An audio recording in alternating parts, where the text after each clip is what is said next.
Hey guys, thanks for tuning in to another episode. This is the continuation of my episode with Nick. So this is part 2 of our episode. And so if you did not listen to last week's episode, please tune in to that first. That way you don't miss anything. And then tune into this one. And without further ado, we'll start with the episode.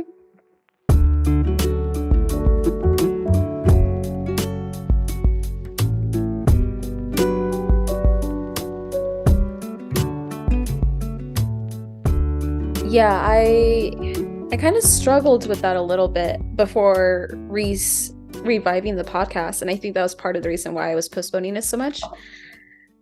Was worried about what other people would say that I'm starting this back up again, if I was going to deal with comments of like that I'm a failure because I took a hiatus from it. I think the specific people I was most paranoid about were the people that just left my life. So the friendships, the past relationship, his circle of people, for whatever reason, which have no relevance into who I am right now, but those were the people I was the most caught up of. What are they going to think of me? Because, granted, I still cared about what they thought because they were so important to me for a period of time. And like you said, just having to realize, like, well, they're not in my life anymore for a reason, or other people that might think of something negative about it. They probably shouldn't be in my life for a reason anyway. And the close people in my life, or even the people that only follow me on Instagram or whatever, that have checked in and reached out asking, when's the podcast going to come back? Or can you please bring it back up again? We miss it. I was like, yeah, those are the opinions that I should care about, if any. Like, those are the people that I should be wrapping up my energy around, not the ones that are now irrelevant or are not supportive, or the ones that are negative about what I'm doing for whatever reason it may be. So yeah, I like that you brought it up because it's a really good point. It definitely is. And I mean, I think it certainly helps get you over at least the initial hurdle of starting it up. And there's a, thing you said in there about, oh, people might see it as a failure in that way. And it's like for starting it back up. But how is it a failure if you get joy out of it? Right? Like, you know, I guess like, if your intention is to get a certain number of downloads and get sponsors and money and all this sort of stuff and blah blah blah blah blah blah blah, then if you want to judge yourself on that and drive yourself crazy, go ahead. But that's why I've leaned into the writing, and I'm sure it's why you've leaned into this podcast again, is that like what we're doing right now is the success. It is the joy. It is the end game. It's not about the metrics and the comments and all that other type of stuff. Is gravy, really. It's having a time and space and the ability in your life to be able to do this and connect with other people and be able to express yourself in that way, and doing it, engaging in the process is in of itself a success. So I always found that interesting, and that I think is certainly what's keeping me going more than anything. Because would it be nice, potentially way later down the line, if it somehow ends up blowing up to something bigger, that I could potentially look into doing something with it? Obviously, of course, it would be, it would be really something I would be proud of if that many people cared about, and found value in it. But I'm not in it for that though. And you're not in it for it either, I don't think. It's just like I get enjoyment out of this space, these conversations, this ability to express myself. And that in and of itself is the end game. Right. So Mm-hmm.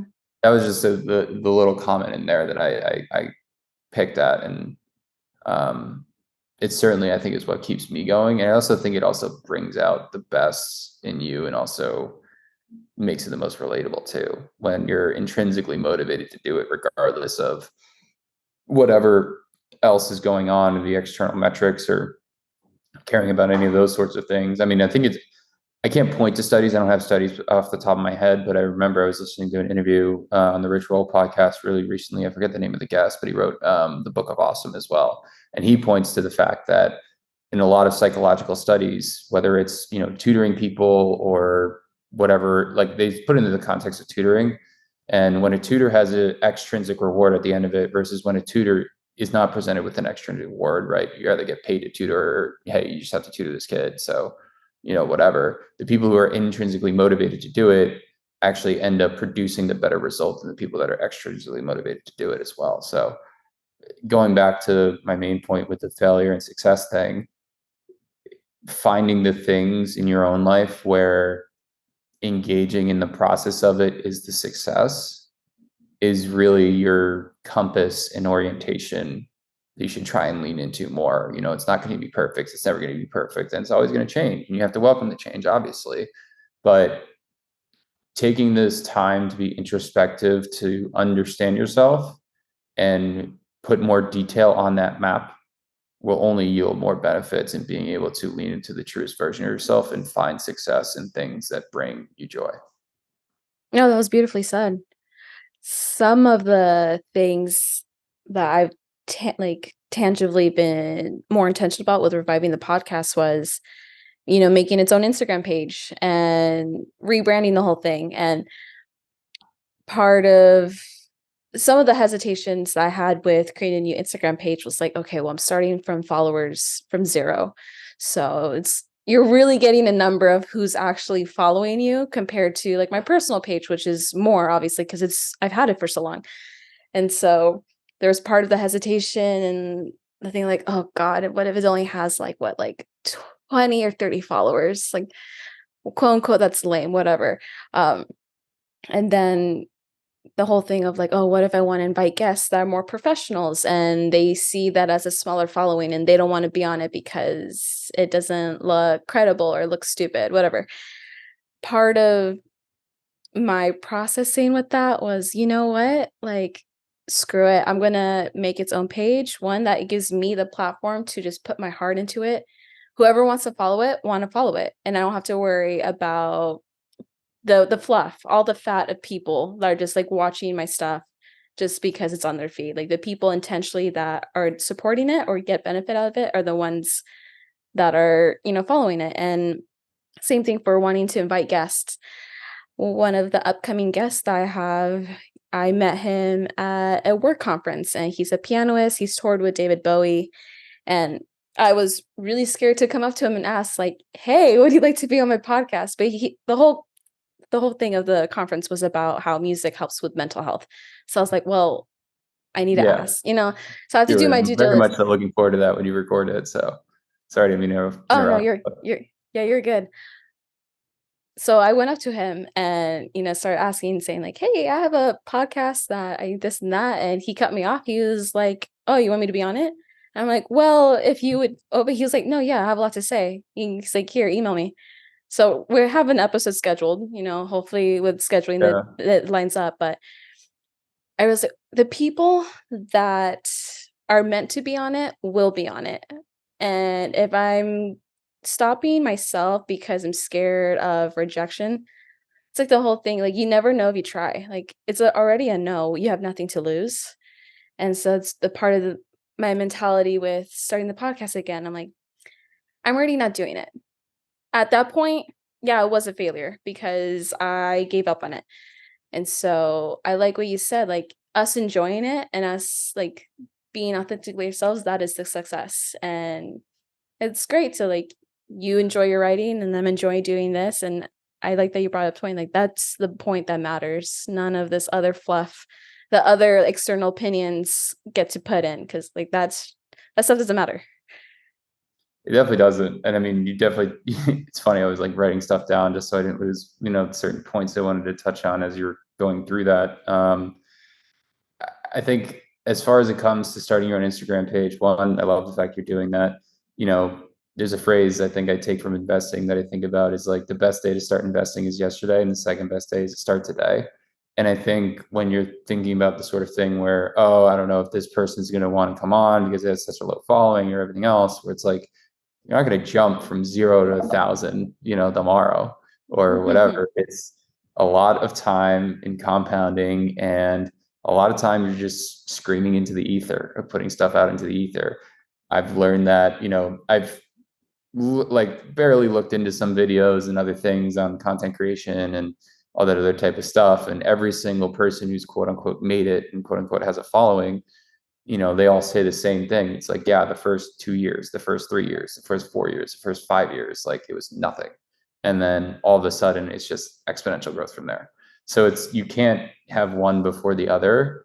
And while I certainly understand sort of the social hesitation of like asking people to come on or putting yourself out there that way or having it be quote unquote lame that, it's only so many followers, it's like, well, the way that you get to sort of a following, if that's what you want to achieve, is by, having one in front of the other. But it gets back to our earlier point where the following doesn't matter. It's like, yeah, I'll look at my Substack stats from time to time. Obviously, I want to see how many people are reading it, everything else, the engagement, it's just cool to see that.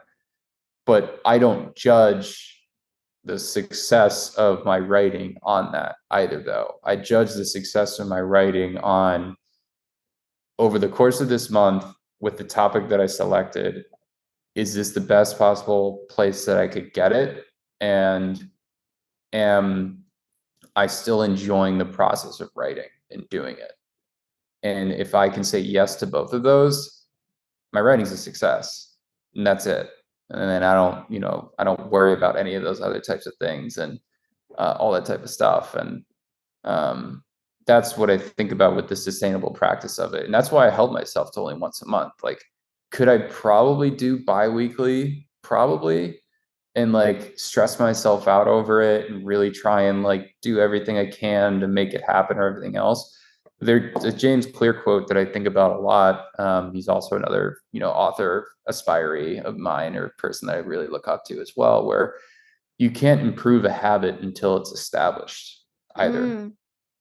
And in order to, for your sense of the podcast, for me, the writing, I still want to cradle and nurture that intrinsic joy of doing it. And if I throw myself into the deep end of trying to do like 2,000 word post a week, I would have stopped after like a month and a half. Now, granted, obviously I'm doing a bunch of stuff. I'm traveling, like doing road trips, whatever. So it just wouldn't work logistically. But even if I had all the time in the world and I was keeping a consistent routine, I would have probably stopped super far into it, or I would have missed the deadline, and then I would have started judging myself and everything else. And then it would all just cascade from there and feel like it's a failure and all that other type of stuff.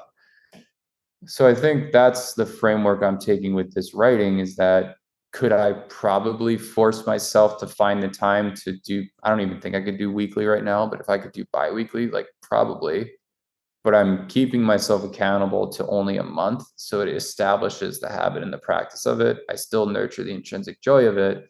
And I'm also not super worried about all the other external metrics and everything, because I get joy out of the process. I'm trying to, push myself to the best capabilities that I can within this realm and domain.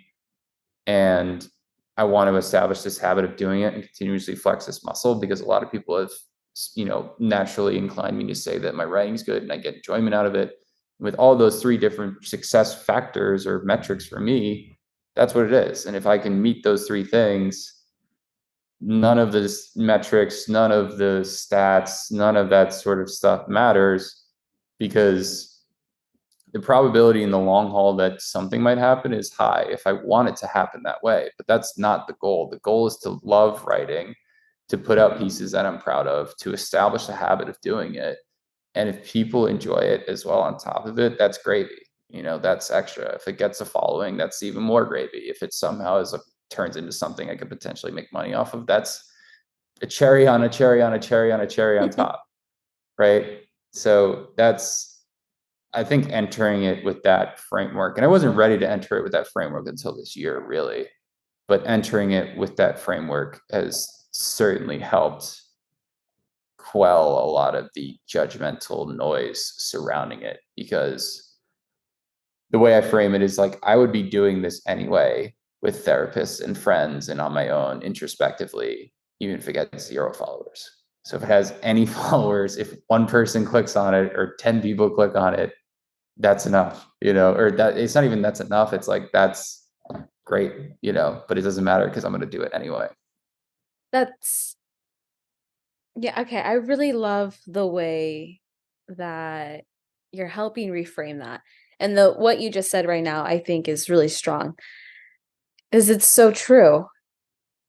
Yeah, I'm a little speechless right now because it's it's one thing to kind of like know in your head of like, okay, yeah, like okay, everything else like doesn't matter. Like if I want to do this, I want to do it. But then it's another thing to be able to talk about it with somebody who's whether it's a different platform, but understands it's going through the same thing and just being able as peers to talk about like reframe to think like, okay, what matters? Why are you doing it? And why you should continue it and regardless of everything else. And the whole thing of like the gravy on gravy, the cherry top on the cherry on top, like, yeah, those are the bonuses. I like that you said, I'd be having these conversations with my therapist or with a few friends. But now you're being able to share that with a bigger audience that is also going to learn something from it. You're already gaining more than what you had before. Exactly. No, I like for years would think about all the concepts I've been writing about all the time. And I would journal it here and there when a certain cue in my life would happen and it would really butt its head into my brain and I'd have to just get it out just to get it out of my brain or whatever else it is and write about it. And then, you having a good conversation with your friends about those type of things. And I've really always enjoyed those conversations with friends. And I really enjoy the process of therapy and that all of those different factors kind of just naturally led me into it's like, well, if I'm enjoying this, if I want to do it anyway, if I want to be engaged in this process, and people have said I'm a good writer, I am engaged. I really want to try and make this the best I can. I enjoy the process of trying to figure out how I can make this sharp and succinct and relatable and, in a very vulnerable, communicative, casual style, but it's also really sharp with every word that you get a lot out of each paragraph and each sentence. And it's very jam packed. It's really the goal as well. It's like, that's definitely a big thing for me that I try and do is like, make sure there's no fat. And I'm sure I'm going to look back in 5 or 6 years and be like, there's so much fucking fat in this essay or whatever it is. But still, it's an evolving process, and you can't have one before the other. It's the cart before the horse thing. It's you that is the path. That is the process to getting better, to getting to the place that you would want to hopefully get to or whatever. Um, yeah, I don't know. I kind of got lost in train of thought there, but yeah, it's I really enjoyed the entire practice of it, and reframing in that way has been super helpful to keep going with it. Yeah. I'll touch on this point and then I want to get into kind of the letter that we had been talking about on kind of we've been touching a little bit on it, but I'd love to for you to get kind of more in depth with it. But the last point I want to make on is you just saying like, okay, maybe in 5 years from now you're gonna see it's like a whole lot of fucking fat. And you're like, God, why did I do that? I've kind of been reflecting with that on season 1 of the podcast, whether it's just the quality, the aesthetic. I'm like, God, this is horrible. And kind of where I'm at right now, I'm like, well, okay, but I wouldn't like that needs to happen first to get to a place where now I'm like, I feel like I've leveled it up. So it's the whole thing of growth. And probably 5 years from now, I'm gonna be looking at this and being like, this is trash. This is garbage in terms of quality. But I'm like, hey, like that's the thing where it's like we can get so caught up in that, but it's just so irrelevant right now. And if you look at the stuff from previous work and you realize like, ooh, maybe that's not as sharp or crisp as I'd want it to be, hey, that's freaking growth right there. Exactly. You can't put the cart before the horse, and you'll cross that bridge in 5 years when you get there. There's no point in worrying about where you will be in 5 years, where you are today. It's like, okay, am I giving it my all earnest effort at this go around? And if you can say yes to whatever you feel like that is today, that's all you can sort of ask for. And then you reflect, look back on it. Okay, I can improve, and then go from there. It's a very circuitous process through it all. Hmm. Yeah, exactly. So yeah, let's dive into okay, the letter that we have talked about. I'll let you kind of introduce the theme about it. We've kind of like had hints of it throughout the podcast, but I know that Mhm. was one of the things that we really wanted to, like, touch on, so I'll let you get into that. Yeah, I mean, I think I framed it sort of across two different notes that I'd written. One was on like the career game and understanding how to play the quote unquote game and, finding sort of your place within it and being able to navigate and have a career that works for your lifestyle and who you are. And then the other side of it was the comparison game, the comparison trap as well, constantly craning your neck at other people and thinking that they have it so much better off than you, or cherry picking particular character qualities that other people have and relating it to who you are, and just beating yourself down and having a lot of self-judgment for that. And it kind of comes back to, at least through both of those, I've realized like one sort of similar concept has helped a lot with me personally, which I kind of frame underneath the umbrella of like what I call designing your life. There's a book called by Bill Burnett and Dave Evans called Designing Your Life, and this is where certainly a lot of the inspiration comes from. There's also a TED Talk as well. Just look up Designing Your Life. I think it's Bill Burnett is the one who led it. If you want to, quick precursor before diving into the book. But it's a really great reframe, because I think with careers, with the comparison trap, with your ability to look at other people's lives and what they're doing, it's an incessant sort of barometer check that you're always doing of like, is this career going to be enough money? Is it going to be enough, prestige? Is it fulfilling and satisfying enough for what I want to do? Do I feel like I'm doing impactful work? Whatever sort of the parameters that you judge yourself on your career are. And then into a larger, broader context, like, how does it compare with other people? What are they doing? How do I feel like I stack up with those other people? And it especially gets really deep when it's like, okay, I came from the same socioeconomic status, intellectual status, physical status as this person, and they're there. So you're trying to equate it as much as you can to be like, okay, we should be at a similar level, or I should be at that level. And then you just end up, having a lot of self-judgment through that process. And it kind of comes back to this concept of designing your life. And what does it mean by that? It's, I think first off, leaning into the introspection, which we've talked about a handful of times, throughout the course of this podcast already, of what is your intrinsic motivation engine, is sort of what I like to call it. What are the things and activities where you're in a flow state, where you feel like time sort of fleets away, where you feel like you're your truest version of yourself, and it's just natural, it's easy, it's gratifying, it's satisfying. You're engaged, and you find that sort of level where it might take some preparation and work, but at the same time, you're also getting enjoyment out of that state. And I think the best way to define it's like almost like as if time slips away and tiredness slips away, or whatever it may be. What is that, intrinsic motivational engine that we all have in our own way in hearts? And like, what I've learned through both those two writings, and it was really a point throughout the course of my travels, was that you have to take that intrinsic motivational engine, do some introspective and reflective work to understand what that is, but then assess in your own life and reflect, is it okay, am I giving this fuel, or am I draining this of fuel? And what are the times where I'm giving this fuel, and what are the times where I'm draining this of fuel? And it's very likely that you weren't born in the lazy river of life into the particular situations that fuel your engine of whatever that is for right now. And obviously we have to work through the own circumstances that we're all put into and everything else. And you're probably not with your quote unquote tribe, is what I like to call it, of the people that feel similarly intrinsically motivated by particular topics and feel fueled by doing those things. So the next step of the evolution of that is to then find those people, connect with those people, and then also just try and shift your life in a way that designs it in a way where you're fueling it more than you're draining it. And if you think about, okay, these are the activities that fuel me, these are the ones that drain me, how can I have more of those and less of these? And what are the people that are doing those things where they're having more of those and it's less of these?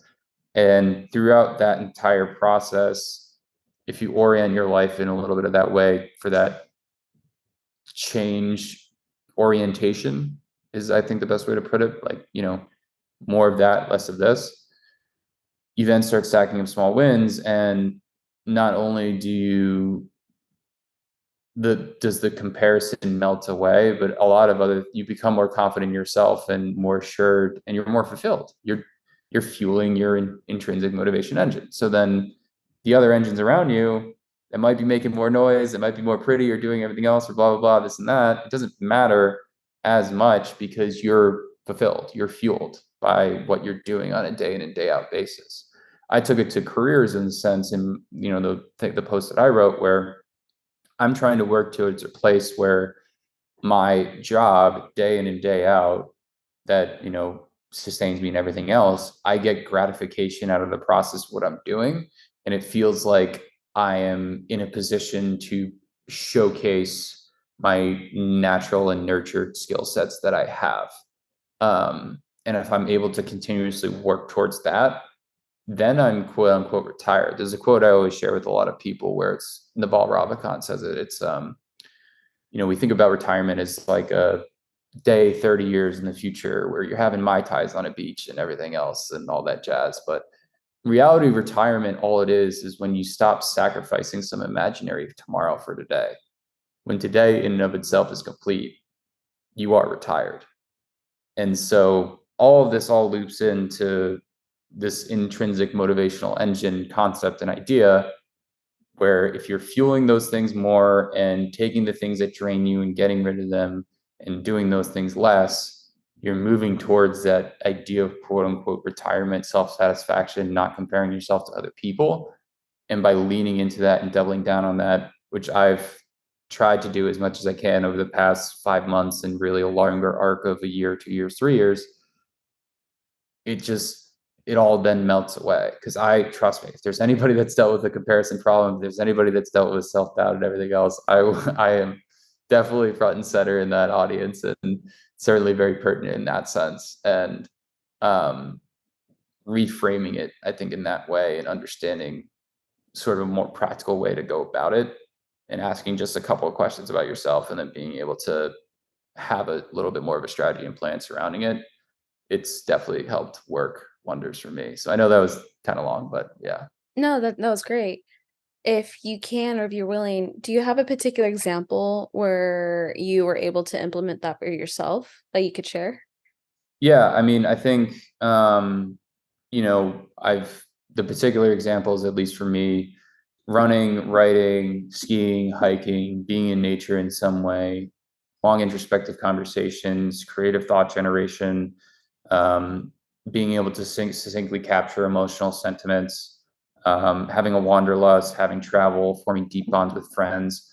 All of those are sorts of things that fuel my motivational engine, my intrinsic motivational engine, right? Both just, that was just a short list that I had just written out now. But those are all sort of really components, at least for my time and my point in life right now, where I feel like that's really where I feel like I'm my best self. That makes life the most alive and saturated. And I just feel like I shine the most when I'm doing either any of those things, in those states of thought, engaging in those activities, whatever it may be. Being around those certainly more is the better. And one of the great benefits, frankly, about working remote is that you get a lot more free time outside of work for the most part. Obviously, job dependent and context dependent, but take a 30-minute commute each way out of your day, that ends up being 5 hours a week, which is a full day over the course of the month. And then it ends up being almost a full 2 weeks over the course of a year, and that's a 30-minute commute. Some people have more or less, whatever. And even though it seems like a trivial amount of time, you get more time to be able to formulate. There's also a lot of freedom and flexibility that comes along with that, and you'd be able to formulate your life to lean into those things. So my previous, 5 months of traveling was my ability to fuel that more, right? I, could have stayed at home and just hung out with friends, and that would have been great. There's no doubt about it. I love my friends. It's great. I certainly would have leaned into, like, being able to continually form deep bonds with my friends by being closer to them and everything else. But I would be losing out on a lot of outdoor activities that really fuel me, and know that, like, it kind of makes everything else in the world melt away. I find that flow state, and I am so incredibly content with life when I'm doing those things, when I'm skiing, when I'm running, when I'm hiking, when I'm outdoors in nature, when I'm doing all those types of things. And then also leaning into the creative writing and thought generation. I have a time and space through my current sort of work life balance situation to be able to take the time to write 2,000 word pieces a month and then edit them and everything else and chew on them and all that type of stuff. And starting the Substack was an example of fueling that, right? And then instead of taking things away that wouldn't. um, so I think a lot of those are different sort of examples, at least in my life, where it took me time to understand what were the fuelers. And once I sort of was able to just be like, okay, these are the things that fuel me, the next step then is, all right, how do I slowly, or can maybe plan in the future, or at least maybe make a change, a very small change in the next week, 2 weeks, whatever, to lead to fuel it a little bit more, fuel it a little bit more, fuel it a little bit more. And then, I think it's a little bit more focused on the things that fuel you, because naturally by focusing on those things that fuel you, you'll shed the other stuff that doesn't too. Mhm. Yeah, I'll share some of the things that I think have been relevant for me. The gym has been a really big one. It's made me feel my anxiety has been basically non-existent for the past few months, which has been awesome. Yeah. And I felt the happiest and just the healthiest. Overall, just amazing. So the gym has been really great to be able to like start initiating goals within like my fitness goals and all of that, like PRs and weight. It's been great. I think a big one, which I kind of touched in at the beginning, was like my social life. Investing more time to the new friends that I know genuinely care, are supportive, are in the same wavelength of life where, they're also the types that are like have goals, have ambition, or like wanting to push each other. That on itself was able to kind of shed away the fat of my social life. The ones that are stuck in the lazy river and the ones that end up kind of having a grudge against you because you're trying to like excel. You get to get rid of those that are, no longer a good fit for you anymore. Career wise, being able to now transition into a more professional thing and where it's able to allow me to do more traveling, to be able to invest more into the podcast where I wouldn't have been able to do that with my previous job. And so those are just to name a few, but I it's I think once you're able to kind of distinguish, okay, what is fueling and what is draining, I think that's a really good first step for sure. I think we all kind of also do this sort of intrinsically and without thinking about it as well. It's, oh, I like to do these things. I don't like to do those things. And, you kind of get caught in that lazy river of life sometimes, and you have the things you like and the things you don't, they make your personality. But the distinction here is to be more intentional with it too. It's taking the time to be introspective, to reflect, to like literally write it out, or literally spend time thinking about it, talking with somebody else about it, everything else. And when you're more conscientious of it, it accelerates it that much more, where you're not just sort of letting your subconscious brain take you around wherever it wants to go. And it's easy to kind of get caught in that trap, or just going wherever you go and getting into your habits and getting stuck in those old habits and doing everything else. When you're more intentional about it and you take that time to understand where you want change, what things that you like, the things that you don't, and leaning into the things that fuel you, it brings about just so many positive benefits, and it drains away so many different insecurities and mental traps that we fall into so many times, so often. So Mhm. Are there any intentions that you have for the rest of the year in mind already? I well, if people happen to read my stuff, they can read my first post of the year, which was like a very hard set of goals that I set, and then there's also just general themes. I think the one is the continuation of this practice, and I'm writing a post right now that's just kind of encapsulating everything we've been talking about and stuff that I've learned from the road, and my reflections from being able to go out and do these sorts of things. And um, one certainly is continuing to be conscientious of my natural inclination to compare myself to other people, reining that in, doubling down on the things that make me who I am, and not worrying about anything else really. Being able to grow a sense of confidence in my voice, in my writing. Um, those are definitely the big ones, I would say. I think the other ones are, yeah, I mean, like you talked about, continually engaging in this process of designing your life and paying close attention to the things that fuel you versus the things that don't. And I think another thing that's a caveat to that is experimentation as well. Mm, You can, rely on past experiences, and certainly it's a good starting point because you have to start with where you are. But leaning into experimentation, leaning into going to places that you may not necessarily would see yourself socializing in or anything else, or you never know what's going to be behind whatever that quote unquote door is. And I think you also need to create opportunities for yourself to get to know yourself better as well. So I think having a propensity to action for experimentation is certainly another bigger theme and goal, is that, all right, we have this framework established. I know the things that fuel me versus things that don't. Leaning into the things that fuel me, those are great. But then how do we add more to that? How do we make this engine more robust? How do we, can we, are there different elements I'm not even thinking about right now? Like, um, continuing to experiment with things I'm not doing right now and learning through that process, because that's just more information and data that helps you become that much more robust of a human being and character and personality in your own lives. So I think those are kind of the main things and themes for the rest of this year. Um, yeah, I would say like those are the main ones. And then also just continuing to deepen bonds with friends and all of those type of things as well. Because I've certainly realized and benefited from the value of having a lot of friends in a lot of different areas of my life. And I'm a full-on believer that it will always continue to pay dividends. So making sure that I'm as selfless as I can, as thoughtful as I can be, being generous and kind, and making sure you show the appreciation to others as much as you possibly can, because I think that that's just what you do. Is, mhm. that's how you live a good life, is by showing your appreciation, your admiration, your care, your love, your attention to other people that mean a lot to you. Um, so yeah, I would say like those are kind of. Do you have any themes for sort of the rest of your focus and goals?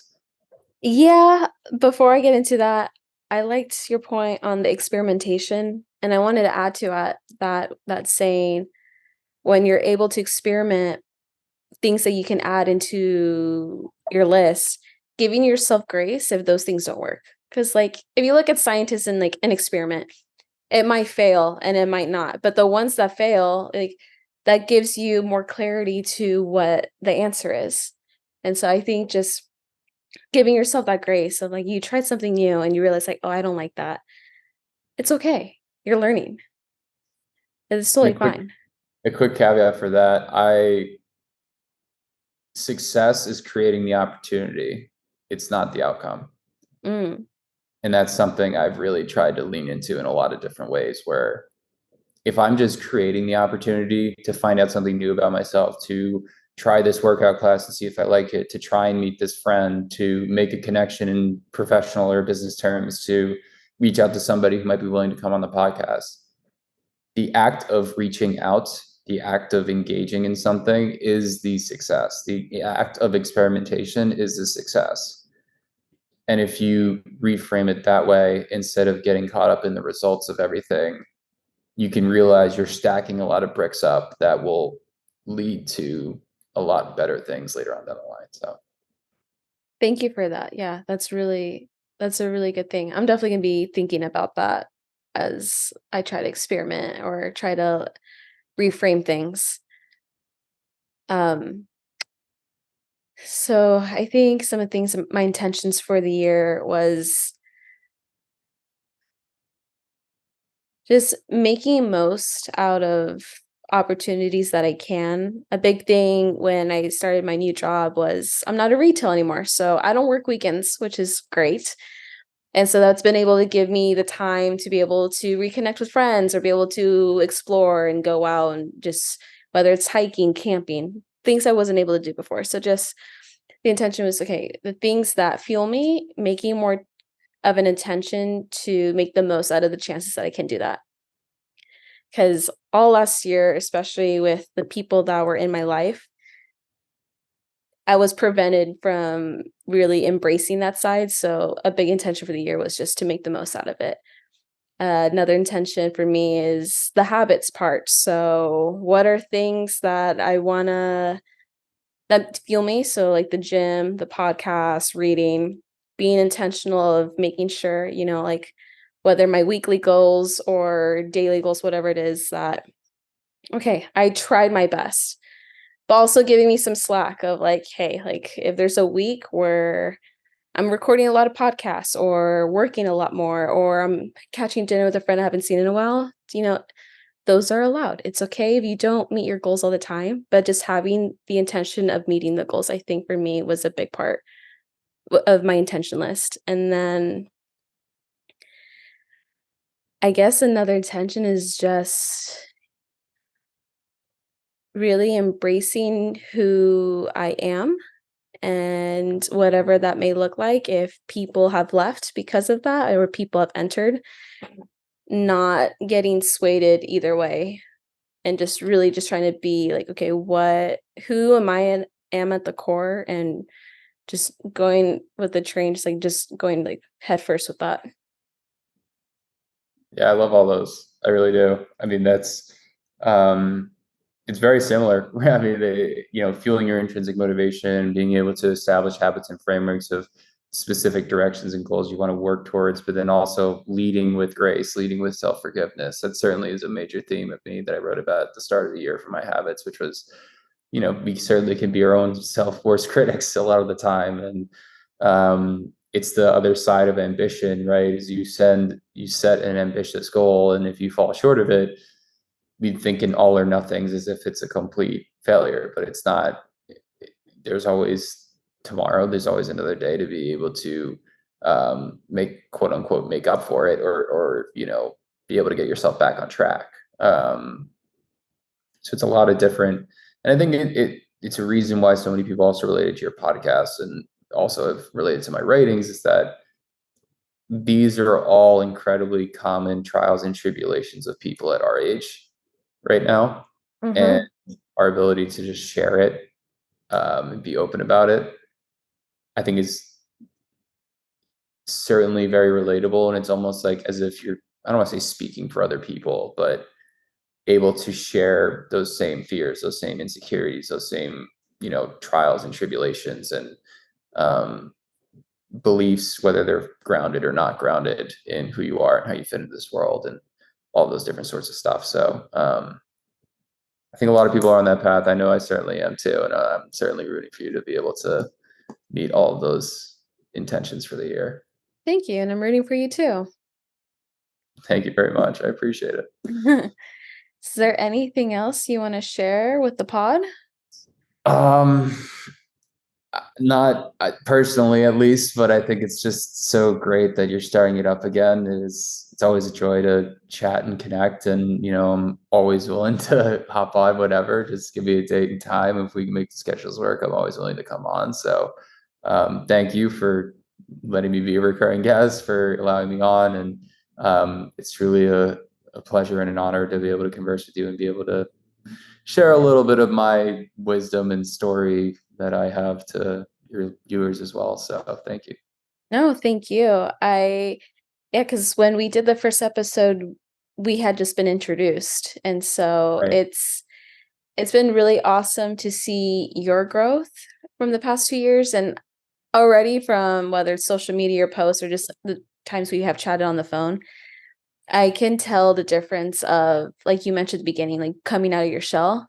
I can personally tell, and it's really cool to see, and I've always enjoyed all the conversations we've had, and so I would consider you a very good friend of mine, even though we've never met in person, so that has to change at some point. I know it definitely does. It Yeah. definitely does need to change at some point, and the same certainly can be said about you as well. I mean, I know that we went into the podcast as our first sort of conversation together, but you've certainly from my perspective, have grown leaps and bounds since then. And as much as we can get worried and bogged down on what we're doing on a day out basis, there's the phrase, when in doubt, zoom out. And you look back at who you were back then and you're like, you know what? I've made a lot of progress since then. It'll be okay. I'll be all right. It'll be fine. And I have no doubt the same with you as well. So I appreciate the compliment. And it certainly is, feel the same sentiment for your growth and trajectory and the value of our friendship in my life as well. Oh, thank you. Well, cheers, Nick, to another episode. Cheers, just as I finish this up. All right, guys, we'll wrap it here. Thank you for listening to this episode. I had a lot of fun talking with you, Nick. This was really good stuff. And again, just super relatable and practical because it doesn't matter how old you are, everyone's going through this. So this was just really insightful, even for me. And so, yeah, everybody that's listening, thanks again. Thanks for tuning in. Well, this might end up being a two-parter of how long it is. So I'll see how I edit it. But anyway, I'll see you guys in the next one.